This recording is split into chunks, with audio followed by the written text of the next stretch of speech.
Vous cherchez à gagner du temps dans vos créations? Eh bien ce tuto va vous permettre d'avoir quelques clés. Oh, et n'hésitez pas à nous partager vos tips sur le serveur de Discord.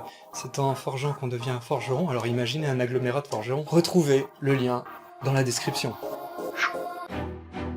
Pour optimiser son temps sur Clip Studio Paint, il faut savoir gérer son interface. Par exemple, là, le point d'interrogation ici, là, de l'assistance de Clip Studio Paint ne me sert presque pas. Donc je fais un clic droit et je fais supprimer.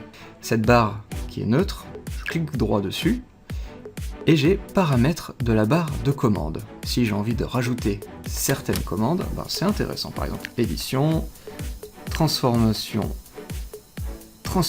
de maille.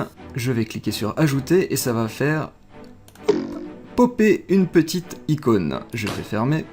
Donc ce qui est intéressant, c'est que ça va beaucoup plus vite à utiliser ce petit outil. Par exemple, hop, j'ai un élément qui est sur un calque, je clique directement dessus. La transformation de maille s'effectue tout de suite.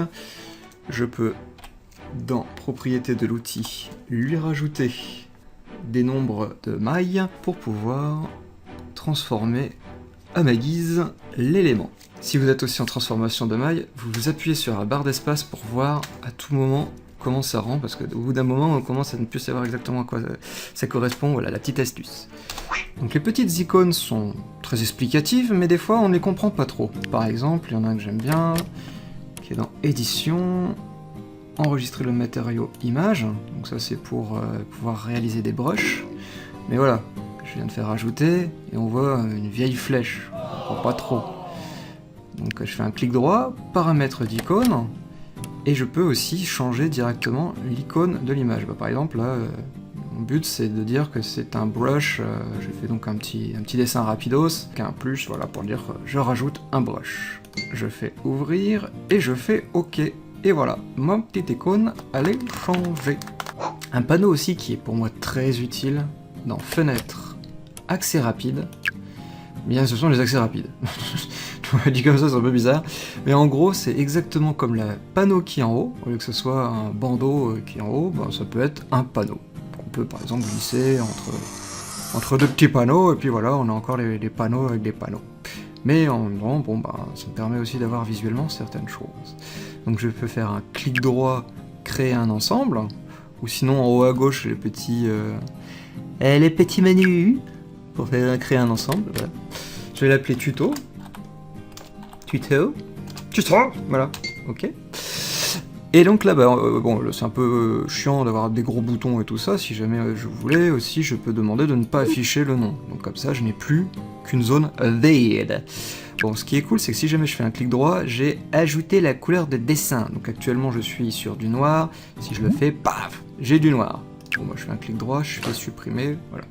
Par exemple, je vais dans mes outils. Je vais par exemple dans un outil décoration, tiens, un brush que j'ai réalisé, je vais glisser dedans, voilà. Donc ce qu'il faut savoir, c'est la petite icône qui a été voilà, c'est pas exactement ce qu'on le voit là, ici, c'est l'icône de l'outil. Voilà, j'essaie de vous expliquer comment ça peut être transmis. Par exemple, on voit bien que ici, c'est une sorte de zigouigoui, genre c'est le zigouigoui qui va revenir ici, c'est pas exactement ce que je vois là. Donc il est impossible d'obtenir la chose, à part si bien évidemment on fait un clic droit, paramètres de l'outil secondaire, et l'icône, eh ben, on va essayer de rechercher une icône si on a envie, et là si je fais OK, youpi, j'ai mon icône. Donc clic droit supprimer. Alors généralement, je vais vous expliquer ce que moi j'utilise le plus. Il y a bien sûr le lasso.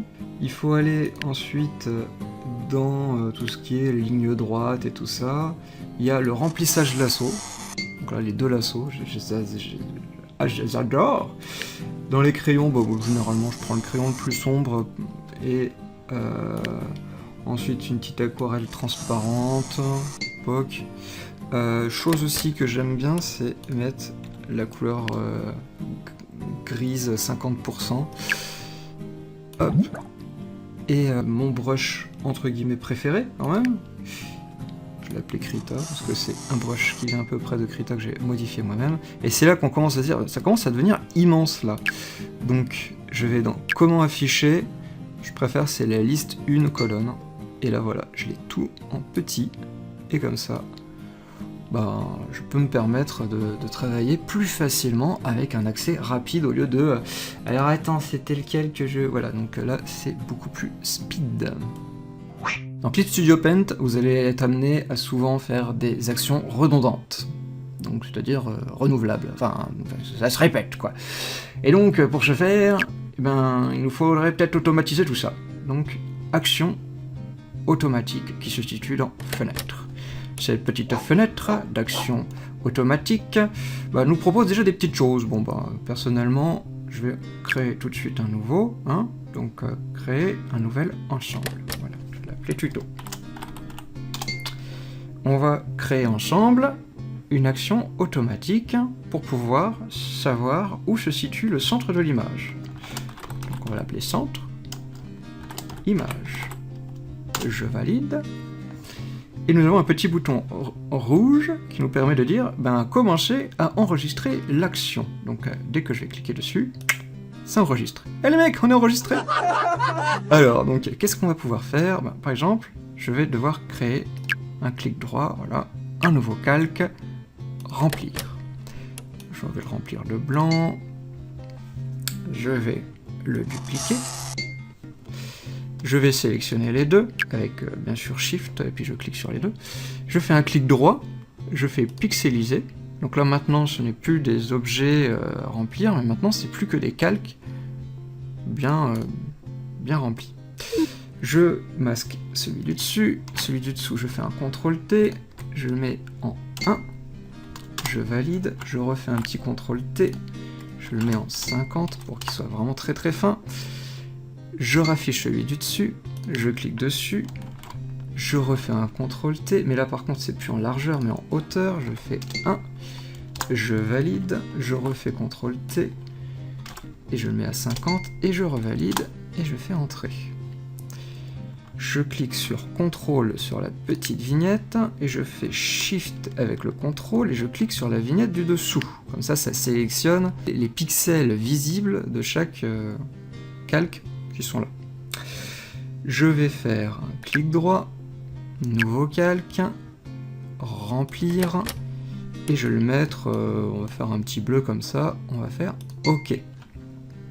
Je sélectionne les deux calques qui ont été générés, et je vais les supprimer.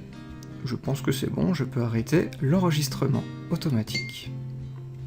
Donc là, je vais voir si ça a bien fait les choses, donc je supprime tout ce que j'ai, voilà, j'ai vraiment la chose de base. Je clique sur le petit « Commencer la lecture de l'action automatique », j'ai tout de suite mon calque qui a été généré. À tout moment, je peux changer la couleur de la chose pour essayer, même l'opacité. Là, je sais que le centre de l'image est environ ici. Donc si jamais on me dit, vas-y, mets un truc au centre de l'image, bah au moins, au lieu d'être un peu trop haut ou trop bas, je sais à peu près que c'est là, ou sur le côté, et tout ça, et tout ça. Donc c'est une petite astuce pour pouvoir avoir l'action automatique. Hop, on peut glisser ça ici, et comme ça, je peux switcher entre l'accès rapide et action automatique. Comme ça, ça speed. Rien de tel qu'une interface bien organisée pour gagner quelques secondes. Un petit peu comme les raccourcis clavier, faut bien les connaître, hein. Et toi là-bas, l'optimiste, optimise-moi un peu plus ça. S'il te plaît, là.